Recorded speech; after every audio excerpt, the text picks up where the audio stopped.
mbokkee xarit yi ñuy seetaan soppey Kajoor Entertainment tey ñu ngi ci seen troisième émission carte de visite di am mbégte ak bànneex di recevoir tey l'honorable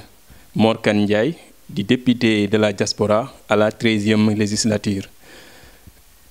Monsieur Mor Kane Ndiaye ñu ngi lay dalal ak jàmm fii ci Kajoor Entertainment. waaw asalaamaaleykum Ousseynou maa ngi lay nuyu di la ziar di rafetlu dalal bi ngeen ma dalal tey seen émission carte de visite di profito balaa may démarrer di nuyu soppey Kajoor Entertainment yépp di koy suivre rawatina waa Ngaay ak waa Kajoor ak li ko wër boole ci nag sénégalais yi nga xam ne ñoo nekk fii Sénégal ak sénégalais yi nekk bitim réew. waaw tey mbokk yi comme ni ma leen ko waxee ca njëlbéen nga tey ñoo ngi dalal doomu Ngaay di l'honorable député Mor Kane Ndiaye donc ñu gën koo xam fii ci Ngaye Mékhé. Mor Kane yow yaay député de la diaspora ci 13e législature léegi nag tey dañ lay recevoir ci sunu 3e émission bu tudd carte de visite di am mbégte ak bànneex di la dalal. Monsieur Mor Kane Ndiaye dinañ waxtaane ak yow ci wàllu actualité donc dinañ wax ci wàllu obscénité ak insanité yi saaga yi nga xamante ni injure publique yi nga xam am na au niveau lëmbe na réew mi ñu gën ko xam ci Moustapha Cissé Lo ak yeneen membre Benno Bokk Yaakaar ñu bokkal parti saaga yooyu dinañ ci dikkaat dinañ waxtaane également ci wàllu Covid-19 bi ci restriction yi président de la République jëloon ak lever état d'urgence bi dinañ waxtaanee également ci wàllu spéculation ak litige foncier ndax yaakaar naa war nga ñu cee mën a apporter ay kii yu bëri ay éclaircissement aussi Mor Kane Ndiaye c'est un homme politique dinañ waxtaanee la également ci ay ambition politique am au sein de la commune de Mékhé. mbokki xarit yi ñuy seetaan Mor Kane Ndiaye ñoo ngi lay dalal monsieur Mor Kane Ndiaye député de la diaspora gis na ni fan yi réew mi xaw na yëngatu trop ci wàllu insanité ak obscène ak propos obscène yoo xamante ne yëngal na réew mi monsieur l'honorable député nan ngay jàngate loolu. waaw li nga xam ne nii man dinaa ko ci wax parce que mbir mi man dama ni woon. du ma génn ci benn médium walla benn chaîne du ma interviewé ma ciy wax waaye comme yéen ñëw ngeen envoyé woon ngeen ma démb questionnaire bi nga xam ni ak thèmes yi nga xam ni moom lañ doon liggéey te jotuma ko woon xool donc tey dinaa ciy wax muy loo xam ni nag lu bépp doomu sénégalais du rafetluwul ndax ñun dañ di ñoo xam ni tey dañuy représenter askan wi ci pencu ndaw réew muy ñuy wooye sax honorable député même bu sa mandat jeexee l'honorabilité la dafay des donc muy mbir moo xam ni lu ñaaw la rafetul ci dégg-dégg rafetul ci nettali ñoom nag man duma seet Samba moo def lii ma Samba moo tontu lii walla moo def lii wax ji daal ñaaw na ñaaw boo xam ni surtout nag bay laal institution réew mi su yamoon ci ñoom ñaar kese dina ñaaw yam ci waaye ca fa mu jéggi dafa jéggi dayoo bay laal institution te vraiment suñu njiitum réew ku ko gis xam ni moom képp ku ko naw yar ak teggin nga ko nawee xam bëgg doomu aadama nga ko nawee sàmm am kóllëre ci amitié ak confiance ci nit ñi nga ko nawee donc kooku tey su ay jige ñaale ñoo xam ñu ko jige la tey di defee nii walla ñuy waxe nii ñun ñi nga xam ne nii ñun ñoo ko fonk gëm ko ànd ak moom mënuñ koo rafetlu ci benn boor waaw monsieur Mor Kane Ndiaye gis nañ ni wax nga sànq day remettre en cause di jalgati suñu institution te yow parlementaire nga gis nañ ni loolu dafa fréquent trop ci institution parlementaire bi notamment assemblée nationale gis nañ bu ay plénière amee dañuy gis ay xuloo ay saagante ay ndey loolu nan lañ mën a def ba saafaral ko tamit. waaw yooyu yëpp mën naa ni su yemee ci cadre politique cadre entre vraiment acteur politique bi nga xam ne ñoo nekk ci institution bi fu mel ni assemblée nationale ñun defuñu dara par rapport ak yeneen assemblée nationale yi ngay xam ni bugguma citer ay réew mais ku ci mel ni tey Angleterre wala feneen ak feneen mais ñoom dañuy saagante dañuy xeex dañuy jël sax ay sièges di ko sànnante ñun defuñu maanaam ñun li nga xam ni ñun ñu ngi koy def pour ñun defuñu dara egguñu foofu daf di nag assemblée nationale daf di bërëb boo xam ni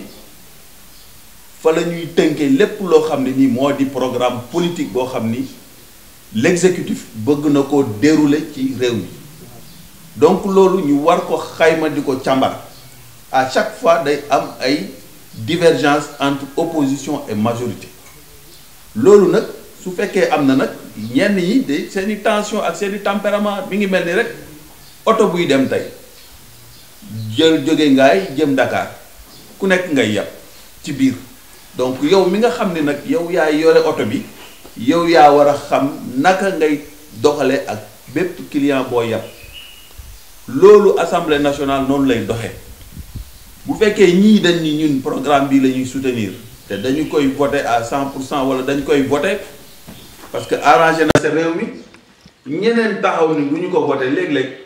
xadar boobu ñuy am moo tax ñuy dégager cette énergie là mais loolu bu ko gisee ni vraiment ay mbir la yoo xam ni day nasaxal su ci liggéeyu assemblée nationale loolu au contraire da koy jëmale kanam parce que échange il faut mu am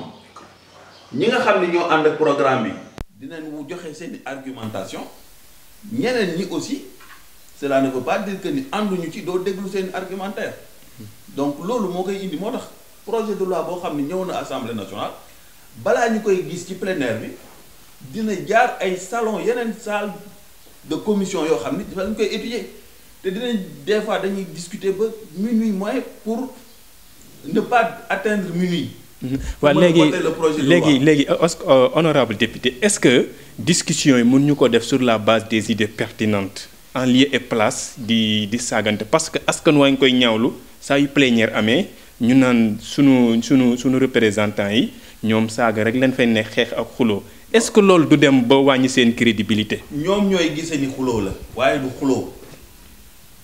échange la rek c'est pas du xuloo du xeex mën nañ regretter nag quelques incidents yoo xam ni mën na fa am daal sax am na fa amati fa mais yooyu dañ koy regretter mais li nga xam ne nii assemblée nationale moom la sàkku tey mooy échange idéologie ak vraiment kenn ku ci nekk li nga xalaat ci programme nga indi ko soo indee argumentaire si tu veux faire changer d'avis wala nga fexe ba tey pencu ndaw réew mi mën a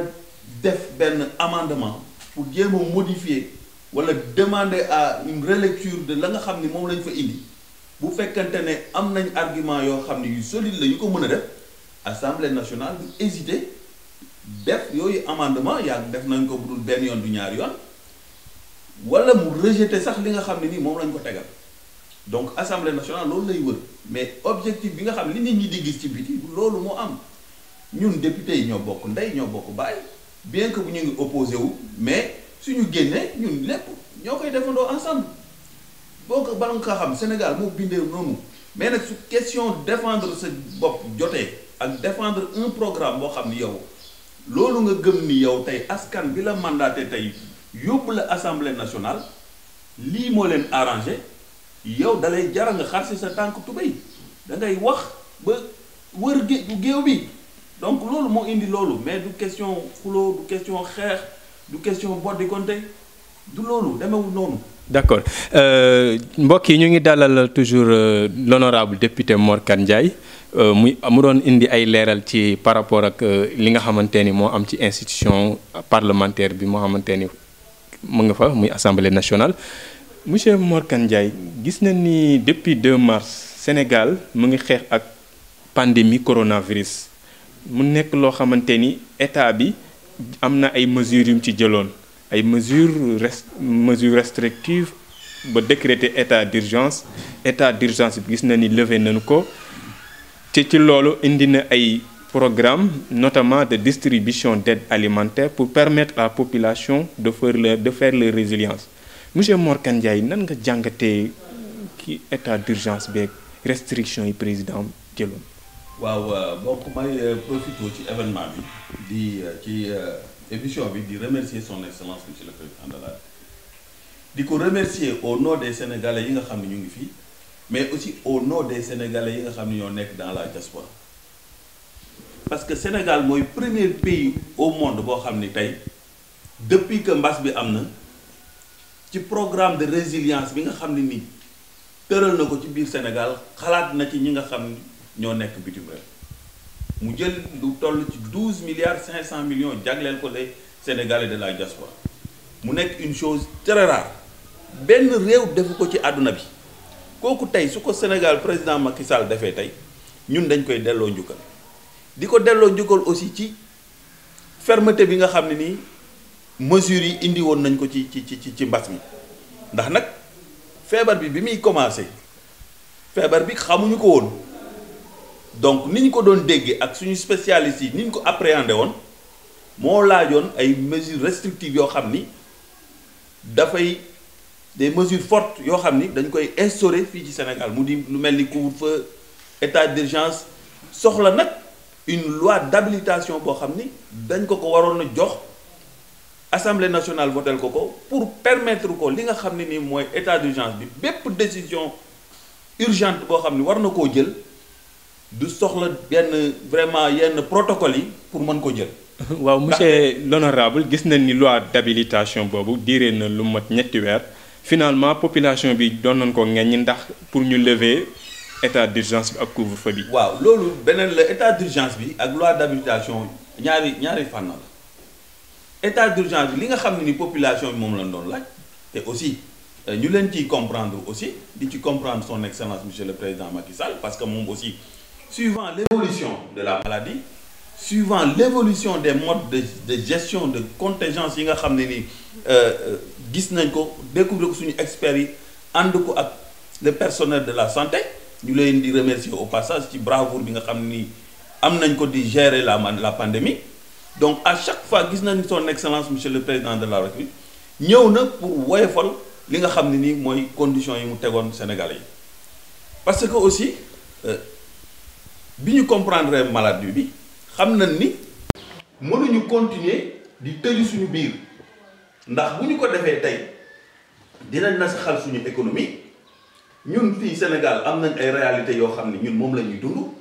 kër bu ci nekk ak na ngay dundee. Sénégalais bu ci nekk ak na ngay toje sa bopp jinax donc tey moom bu demee ba gis évolution donc moom muy yolomal ndànk-ndànk ba fi mu nekk nii tey mën naa ni tey nous on vit avec le virus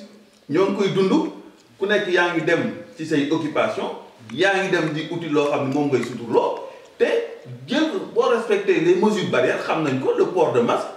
la distanciation sociale bi nga xam ne nii mooy am boo ko respecté donc mën nga dem wuti li nga xam ne nii moom ngay suturloo te doo lor kenn. même yow sa jëm bopp boo feebaree doo lor kenn. mais monsieur l'honorable député le président Macky Sall levé na état d'urgence bi pour sauver économie réew mi mais teewul tey la cas yi gën a yokku. waaw xam nga bu ñu waxee ni cas yi tey la gën a yokku man sama jàngat man dama ni nañu xool fi nga xam ne nii foofu lañ toll par rapport ak yeneen réew. pandémie bi ñu xool ko par rapport ak yeneen réew. ñu xool ñun période bi nga xam ne nii noonu lañ toll à l'instant T ñoom ba ñu ci tollee feebar bi naka la meloon foofu donc ñu doog a indi ñu doog a mën di ñun pandémie bi par exemple ñu ngi yokk wala wax ko man noonu laa ko gisee samay statistiques boo ko xoolee tey les nombres de décès tey mais Sénégal mënul sax 1 pour 1000 le nombre de décès motu ko pourtant yeneen feebar ñu ngi fi di ravager lu ëpp loolu donc man dama ni tey. La gestion de la pandémie est vraiment benn gestion boo xam ni c'est rigoureuse boo xam ni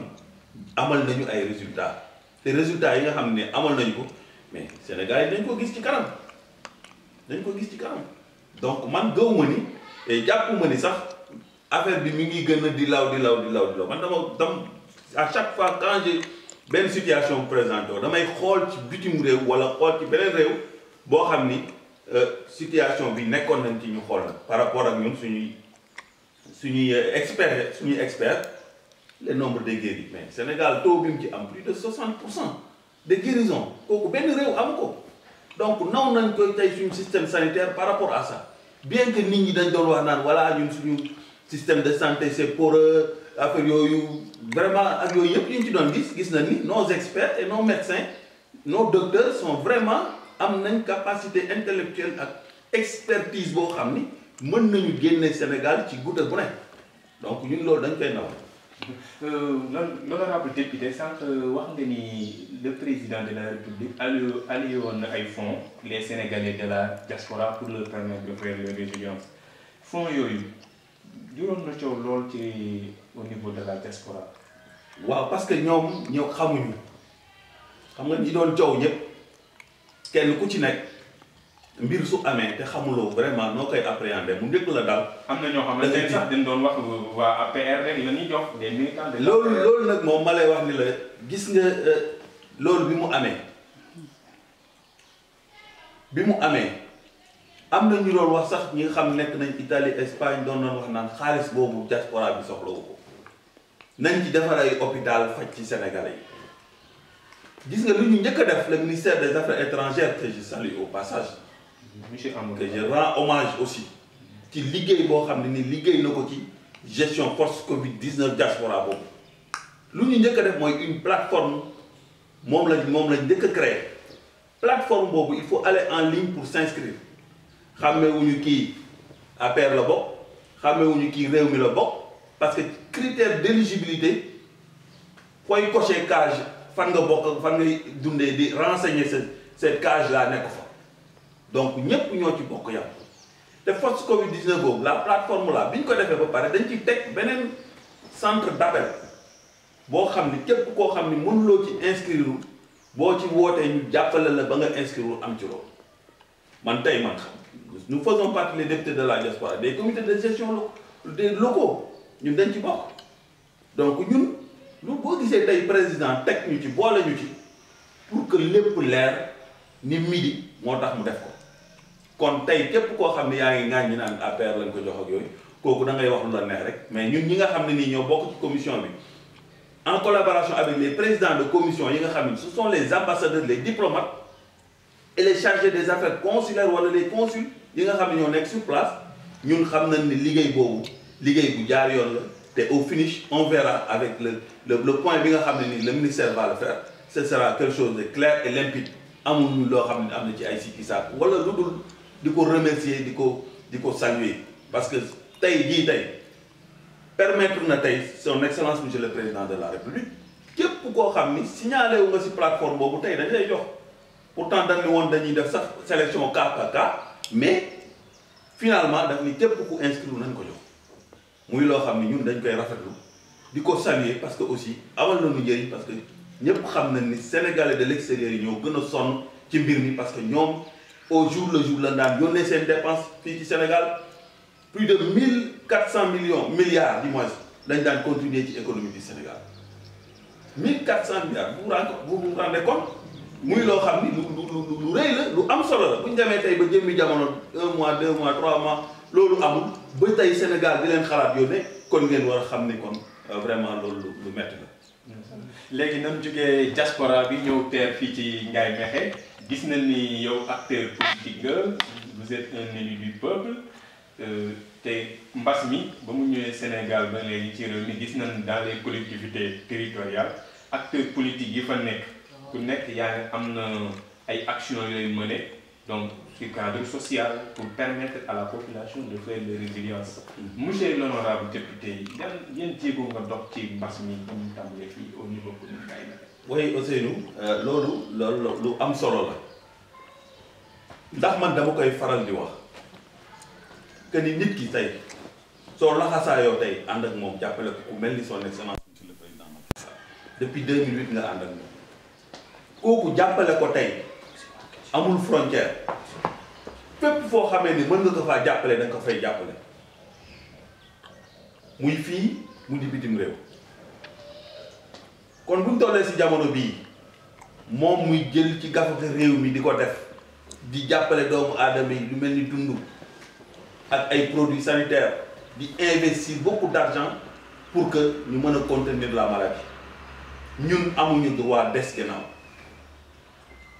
ñi ànd ak moom ak ñi àndul ak moom parce que nag ñun askan bi moo ñu tax a jóg ba loolu amee ñun daf ñu fekkoon bitim réew une semaine ñu ñibbisi ñu tëj frontière donc mënatuñu woon dem mënatuñu woon def neneen donc fii ñu nekk fi lañ mënoon toog ba nga xam ni yàlla ñëw nañu ubbi frontière. léegi yow sa titre honorable député war na la may pour cas exceptionnel nga rejoindre sa localité. non parce que loolu ñun mënul woon nekk parce que réew mu nekk ak na muy doxee tey bu ñu ñëwee tey frontières yi tëj na tey mënoo jóg naan tey ak sa honorabilité et tout ça da ngay jóg nga dem bañ a respecter les règles et les mesures yoo xam ni sanitaire moo tax ñu teg ko donc yow tu es obligé nga toog ba nga xam ni yoon am na nga doog a dem mais nag terewul la nga fa war a def nga ko fay def parce que foo nekk rek boo foo nekkul am nañu la fa nekkal la nga fa doon def ñun tey li ñu def fii ci ngaay yëpp am na ñoo xam ne tey maanaam ñi ngi foofu doon nañ ko def foofu ba mu amee tey fii ci ngaay li ñu commencé lu njëkk a def mooy dañoo xalaat donga daara yi ñoom lañ njëkk xalaat chaque suba ñuy dugg ci kër yi suba ngoon bu dégg bëccëg ñu ngi dugg ci kër yi va et vient boobu mobilité boobu dañu jàppoon ni day yokk propagation maladie bi donc pour empêcher loolu il fallait ñu téye leen ci kër yi ci daara yi ñu toog bañ a demati loolu ci kaw loolu la ñu dégager plus de 3 tonnes de riz yoo xam ni vraiment ñuy remercier au passage nos partenaires ñoo xam ne jàppale woon nañ ci programme boobu ñu jël ko jébbal ko association yi nga xam ni ñooy yore daara yi Ngaye Mékhé ma leen di nuyu au passage di leen ñaanal yàlla di wax ñu dolli ñaanal Sénégal bi loolu weesoo ñu jël des produits sanitaires et phytosanitaires et des détergents jëmale ko ci ñi nga structure hospitalière yi nga xam ne ñoo am fii ci Sénégal ci Ngaye Mékhé mu dul mel ni district bi ak les autres postes de santé ñoom aussi ñu jël ay produits yu am solo vraiment loo xam ne jàppandi na ñu dem jébbal leen ko d'ailleurs yaakaar naa ni génnoon na sax ci Kayor Entertainment programme de masques yi nga xam ne amoon na fi confection de masques yi nga xam ne nii suñu xarit Ndiaga mii tey nekk fii ci Kayor Entertainment programme boobu doon nañ ko dérouler la jeunesse les entrepreneurs yi nga xam ne ñëw nañ ci Sénégal ci nekk nañ ci Ngaye dem nañu def ci suñu loxo visité nañ leen jàppale leen aussi yëkkati lu am solo jébbal leen ko pour que ñu mën a produire le maximum de masques pour Ngaye waa Ngaye Mékhé donc ñu te depuis boobu aussi quartier yi nga xam ne nii ñu ngi vraiment nekk ci Ngaye quartier bu nekk am nañ foo xam ni mi ngi fa yëkkati nañ ci produits phytosanitaires yooyu ak détergents yooyu jox la pour que nga mën a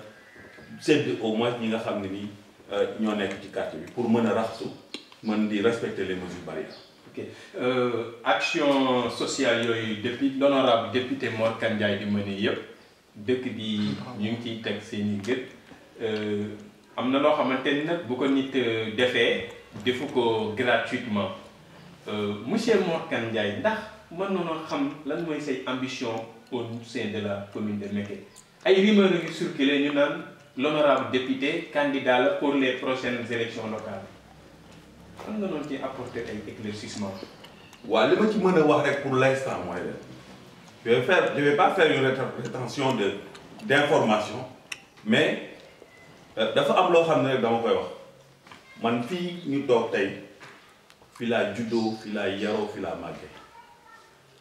mooy profito di nuyu samay waajur képp ku nekk ci Kajoor nekk ci Sénégal xam nga le vieux Momar Fatou Ndiaye bi nga xam ne mooy sama papa mooy sama waajur bu góor xam nga aussi sama yaay Dial Mbeng xam ni fii la juddoo moom Kajoor gii fii ci Pire donc samay maam samay wayjur samay maam ak samay maam yépp ma dëkk ak ñoom fii ci Kajoor di profito aussi di nuyu suma maam suma ndijaay El Hadji Diagne As Diagne ci Ngaye Mékhé donc ñooñu ñëpp tey boo ñëwee tey nekk ci Kajoor say wayjur tey daan def ci Kajoor yow nga ñëw tey di def ci Kajoor ah yaakaar naa ni tey lépp loo xam ne nii war nga ko fee mën a am tey war nga kaa mën a laaj waaye loo gis aussi dafa am nu muy demee parce que mbir mi du Mor Kane Ndiaye kese à chaque fois fu ma toog ci médium bu ma toog dama koy wax faut pas voir la personne de Mor Kane Ndiaye kese Mor Kane Ndiaye c'est une équipe dynamique de jeunes de responsables d'intellectuels aussi bien ñoo xam ni jàng nañ ci nasaraan bi ak ñoo xam ni jàng nañ ci wàllu diine am ci xam-xam ba seen ñu ciy liggéey donc ñooñu ñëpp ñoo ànd derrière Mor Kane Ndiaye donc am na loo xam ne tey bala nga kaa wax jëmale ko ci askan wi di ko wesaare war ngeen toog waxtaane ko ñun instant bi ñu nekk nii li ma lay wax mooy lan te ni jàppale doomu aadama yi gunge leen ci seen jafe-jafe dindi leen ci rawatina famille yi nga xam ni yëpp amoon nañ fi des cas de coronavirus ñun dem jàppal na leen ñun loolu lañ fi nekk maintenant li nga xam ne am na mooy leen borom bitigu mbagg boo gis boo xoolee xol bi magasin nga fay gis et en politique il faut jamais dire jamais waaye li nga xam ne nii tey mooy suñu yéene waa Ngaye waa Kajoor yéene ñu ko tey ñun luñ ci bëgg rek ñun ñu ànd ci ak ñoom. kon pare nga pour nekk candidat aux prochaines élections locales. mani la lu ci waa Ngaye bëgg waa Kajoor bëgg ko ñu ànd ci ak moom. su boobaa kañ ngay ànd. li nga xam ne nag am na ba des. mooy yaa ngi naan yaa ngi ci ginnaaw As Diagne. nit ñi dañoo xamul rek man ak As benn lañ du ñu ñaar ndax As nekkoon na maire ci dëkk bi ba muy nekk maire ci dëkk bi man nekk gu ma woon dara boobu duggaguma woon sax ci politique boobu créé gu woon alliance pour la république dëgg la wala dëgg ñun ak alliance pour la république la ñu créé suñu la ñu dugg ci politique waaye boobu ñun dañ daan waxtaan ak moom ci mbirum dëkk bi ndax ci dëkk bi lañ dëkk nag yàgg bëgg dëkk bi yàgg di def ci dëkk bi c'est pas pour l'instant ci instant yi la ñu commencé def ci dëkk bi il faut demander ba ñuy soutenir les ASC soutenir les jeunes soutenir les quartiers du woon tey donc kooku ngay wax ak moom avant ngay nekk politique ne dugg ci politique fekk ko ci géewu politique muy un mastodonte nag de la politique fii Ngaye kenn mënul def politique te tuddoo El Hadji As Diagne ndax lépp tey lu fi am tey fu Ngaye egg tey moom moo ko fa yeggal en dehors de ñi nga xam ne ñoo fi nekkoon muy le président Abdoul Aziz Ndaw les Omar Ibrahima Dia suñu papa yooyu ñi nga xam ni vraiment cheminé nañ ak sama waajur wu góor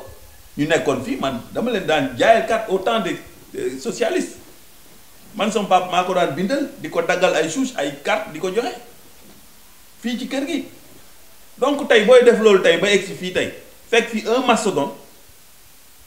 daan wax ak moom démb ak bërki démb soo ko fi jéggee di wax ak ma Samba wala ma Demba doo gor te man noonu laa mel noonu laay doxee man nit laa koo xam ne je suis fidèle en amitié je suis fidèle en amitié te ku ma xam tey suba du tax ma soppeeku ba bàyyi la fa wala jël keneen bu ngeen seetee sax fii ci Kajoor ñun noonu la ñuy doxee ñi nga xam ni bokkaloon naa classe démb ak bërki démb les promotionnaires tey bi ma nee cëpp ci dëkk bi bëgg fee ubbi benn cellule bëgg fee liggéey politique si ñoom laa dem jokk on a eu un chargé koo xam ni ma koy saluer au passage Ahmed Konaté il était chargé de regrouper d'aller contacter tous nos promotionnaires c'est par là que la ñu commencé donc pour vous dire que ni ñun suñu modestie may ñuy def di jéggi nit ñi loolu moo tax tey As vraiment ñu ànd ak moom te lum ñu digal nag ñu def lum ñu teraloo ñu bàyyi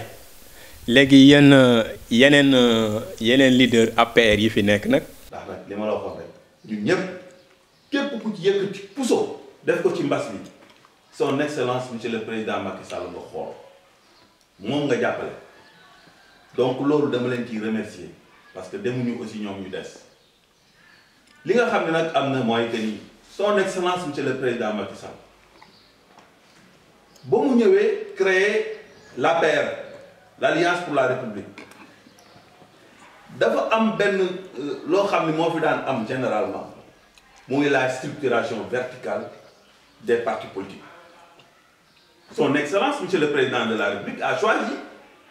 de faire une restructuration horizontale. Permettre à tout un responsable de jouer pleinement son rôle. Donc, nous avons bien que on a de très bonnes relations.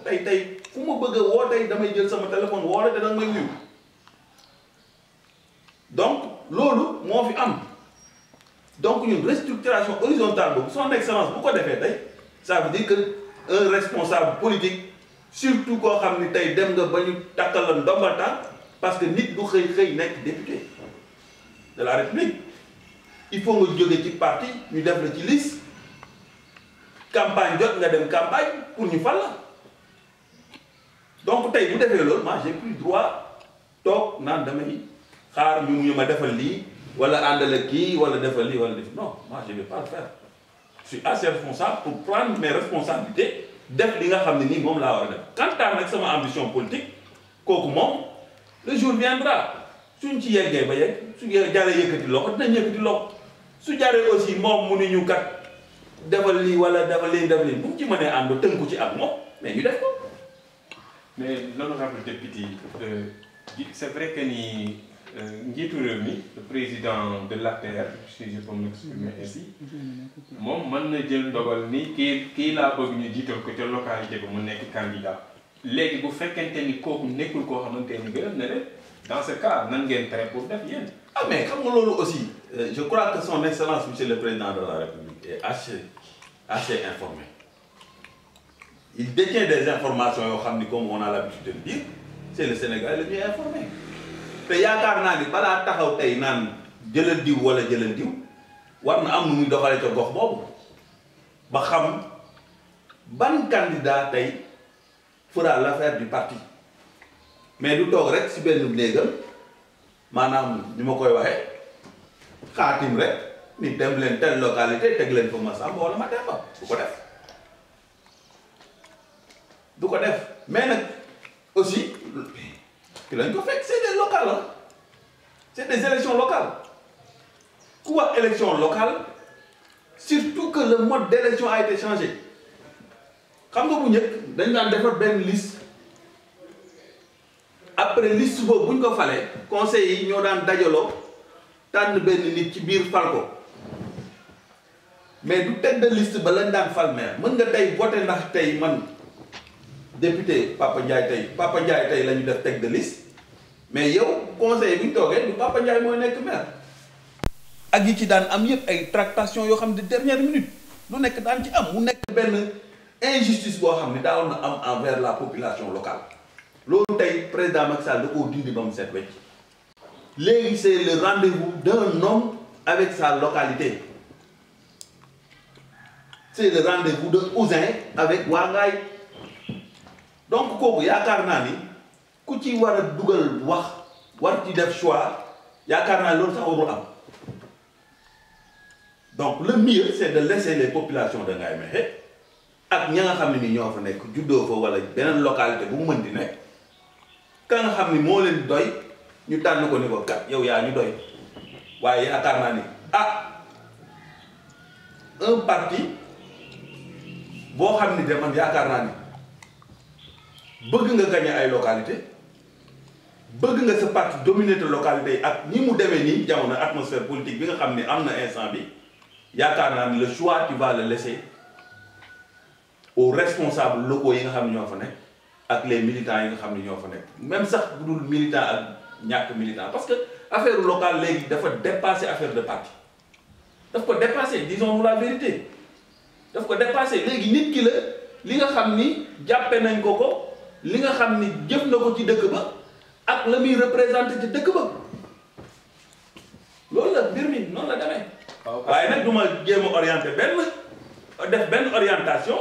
wala benn décision boo xam ne le moment venu daal on va juger incha allah. mbokk yi comme ni ma ko waxee woon yéen ñoo ngi dalal fii l'honorable député Mor Kane Ndiaye de la diaspora monsieur Mor Kane Ndiaye lan mooy sa dernier mot ci waxtaan bi. waaw di sant Kajoor Entertainment bi ma permettre tey vraiment ma def waxtaan bi jëmale ko ci askan bu waa Ngaye ak askanu bitim réew yëpp ndax Kajoor Entertainment médium la boo xam ni yamatul du Sénégal rek la yam dañ koy suivre un peu partout te ñun ñi nga xam ne nii ma leen di saluer au passage bépp Kajoor bu nekk bitim réew ndax lu laal Kajoor rek yow da nga ciy intéressé wu da nga koy suivre ma leen ciy remercier ci loolu. beneen bi ci des mooy lenn feebar bi dugg na Ngaye Mékhé li ñuy def rek mooy lancer un appel aux populations de Ngaye Mékhé que ñu respecter les mesures barrières man du ma dugg ci dëkk bi te sama oto fekkoo ci un lot de masque damay romb nit sax takkul masque ma yëkkati masque may ko donc pour wan leen ni leen rek feebar bi mu ngi fi donc nañu gën a respecter loolu di raxasu saa su nekk mesure barrière yi xam nañ ko léegi war nañu communiquer ci leneen mais mesure barrière moom léegi xale bu ndaw sax tey boo ñëwee tey lii la lay nuyu donc loolu laa amoon ci li may wax ñu continuer respecter ko et puis ñi nga xam ne nag vraiment ñooy autorités yi aussi ñu continuer di jàppale nit ñi parce que aussi dégg nañ fi lu ne cëdd leen ceeb bi dégg nañ fi lu ne ñii naan dañ maa bind effacé maag ñii naan damaa waroon aw maag les vrais ayants droit ngay dem ci kër doo leen fekk ñu am on a reçu plusieurs réclamations donc loolu war nañ cee gën a góorgóorlu les autorités locales war nañ ci gën a góorgóorlu war a xam ni ñun Ngaye rek moo ñu ñor lu dul Ngaye ñoruñu. nañ ci coppaandawu émission bi di amoon mbégte ak bànneex di recevoir l'honorable député de la diaspora Mor Kane Ndiaye di doomu Ngaye di leen jaajëfal di leen jox rendez-vous pour beneen numéro yaa ngi jëf.